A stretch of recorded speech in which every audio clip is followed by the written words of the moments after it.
உன்னை தெய்வம் என்பதா குருநாதன் என்பதா என்னை பார்த்து பார்த்து வளர்ப்பதனால் அன்னை என்பதா உன்னை கடவுள் என்பதா கருணை வடிவம் என்பதா உன்னை கடவுள் என்பதா கருணை வடிவம் என்பதா ஐயா ஞான தானம் தந்த உன்னை தந்தை என்பதா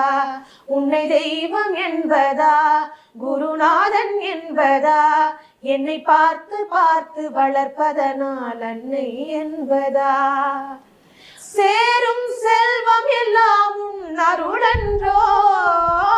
பாடும் பாடல் எல்லாம் உன் தயவன்றோ சேரும் செல்வம் எல்லாம் உன் அருளன்றோ